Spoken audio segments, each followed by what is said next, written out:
Hi all of you awesome scuba divers out there, welcome to Scuba Diving Magazine and welcome to Ask Mark, our scuba diving Q&A. So if you do have any scuba diving questions, by all means pop them down in the comment section underneath this video. Use the Ask Mark hashtag, it gets your question and featured in an up and coming video.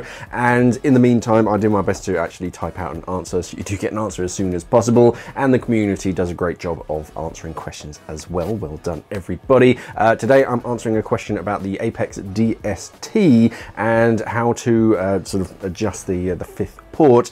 Let's take a closer look.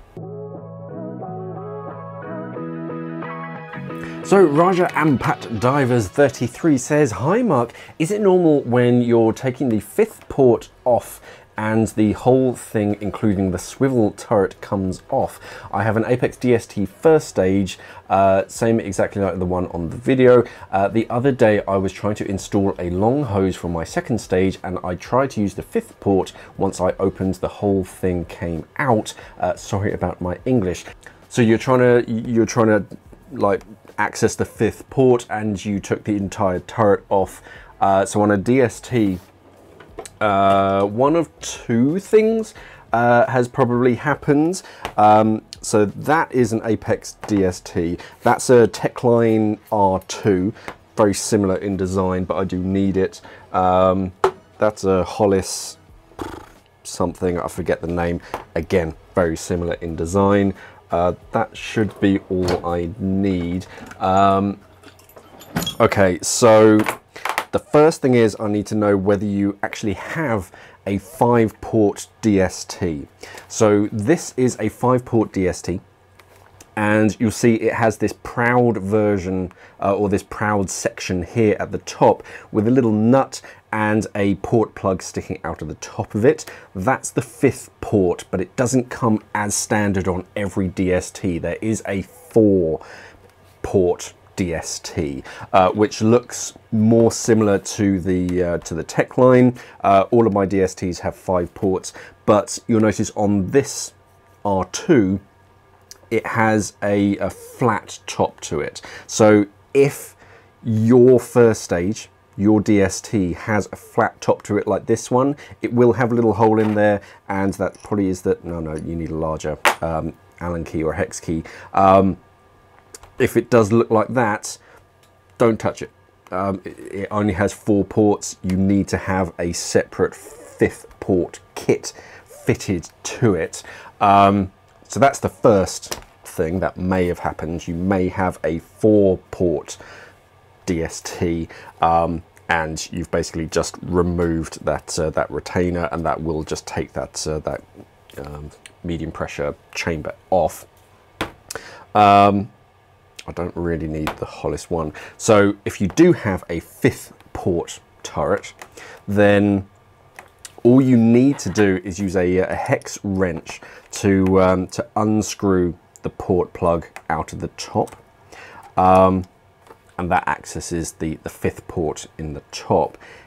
If, for some unbeknownst reason, the port plug was in so tight and the actual 5th port was in so loose that when you undid it, the entire nut went with it, then I'd use a spanner, preferably a fixed spanner, but just for demonstration purposes. Use that to wrench against it so that the port itself doesn't rotate when you unscrew that. I suppose you may also have seen the nut and used a wrench to undo it. Don't do that. Those are the only things I can think of, but yeah, basically like any other port plug, all you're doing is just unscrewing the port plug itself just with an Allen key or a hex wrench, and that's it really. If the entire rotating turret has come off, it means that you've taken this section off as well, which if you're untrained, it's not really worth doing it, because that will come off, and then you have all these other gubbins and stuff. So you want to make sure that they all go back in the right order. But no, if you've got to that stage, you've gone far, far too far. All you really need to do is take the port plug out as standard. Yeah, by the sounds of it, you either have the 4-port version, or you've literally unscrewed the port itself. It's not that tricky to reassemble it. However, you should really have the training to do it properly, to make sure that all the O-rings are in the right place, and then it's torqued up correctly. I don't have time to set up the torque wrench, so I'll do that later. But yeah, realistically, it shouldn't take any force, if anything. I mean, 5 Newton meters, I think, is the amount of torque that a port plug gets put in with. Just an Allen key to undo that port plug. Anything else, if you're using any other tools other than an Allen key, you're doing something wrong. And yeah, if it's really disassembled the first stage, your best bet is to get it serviced, just to make sure that it's functioning properly. But I think that's what you've done from your description. Yeah, most people, we used to get it all the time, not just with like the DST. I mean, they'd order a DST and they go, oh, it only has, I can't access the 5th port. And you're like, well, no, the DST doesn't come with a 5th port as standard. It's only the 5-port version, or if you get the optional upgrade kit. We got it again with the XTX. It wasn't an XTX 50. Someone had bought an XTX 40, I think it was the Octo. They had like an XTX 50 with an XTX 40 Octo, and the main difference between the 40 and the 50 is that it doesn't have the breathing adjustment like dialer breath.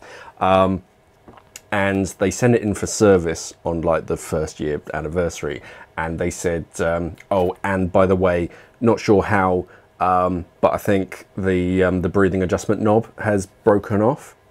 And you look at it and it says XTX 40 on the top of it, and you're like, well, no, I can't like upgrade it. It's an XTX 40. It never came with a breathing adjustment knob. And yeah, similar with the 5th port upgrade for the DST, it doesn't come as standard in every regulator configuration. The side mount configuration definitely does, and probably some of the other ones, but no, it's not a standard thing. So I think what may have happened is you removed the retainer for the 4-port version that holds the turret in place. Otherwise, yeah, the nut's really there just to hold it in place, to really screw it down, but also to open up that 5th port. Yeah, it is a good question, and something that, if you're not overly technical, or you know sort of that much about the DST in particular, you may come sort of a crop of it. But yeah, try not to disassemble your regulators if you don't know what you're doing. Any other questions, by all means, pop them down in the comment section underneath this video.